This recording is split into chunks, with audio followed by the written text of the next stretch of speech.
Je pense que le gouvernement va prendre des mesures pour faciliter le rebond de l'économie chinoise sur la deuxième moitié de l'année, en particulier les autorités locales, le gouvernement provincial, etc., sont en train de prendre des mesures pour faciliter le financement des activités des PME, surtout pour les aider à traverser cette période de crise sociale, de santé, etc.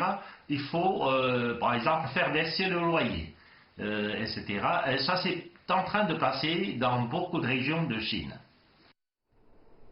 Quelle différence voyez-vous dans la réaction de la Chine face à l'épidémie du coronavirus par rapport à celle qu'elle a eue lors de l'épidémie du SRAS? Par rapport à l'épidémie de SARS en 2003, mais nous avons fait beaucoup de progrès.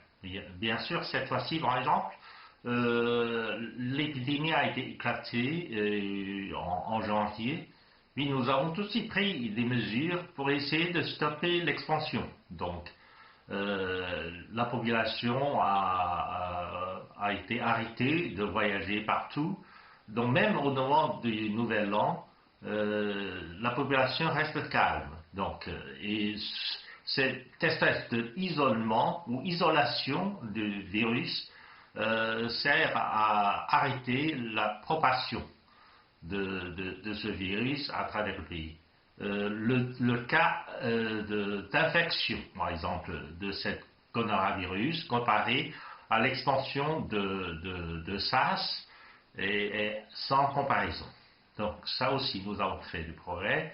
Puis, il y a les moyens, parce que comparé à plus de 10 ans, la Chine a eu plus de capacité financière, capacité de construction, etc. etc. Donc cette fois-ci, nous avons réussi à construire des hôpitaux beaucoup plus rapidement, à une plus grande échelle, ce qui sert à hospitaliser les patients et les gens qui ont été infectés par le virus. Tout cela montre que la Chine se prépare de plus en plus mieux à faire face à ce genre d'épidémie, à ce genre d'urgence sociale.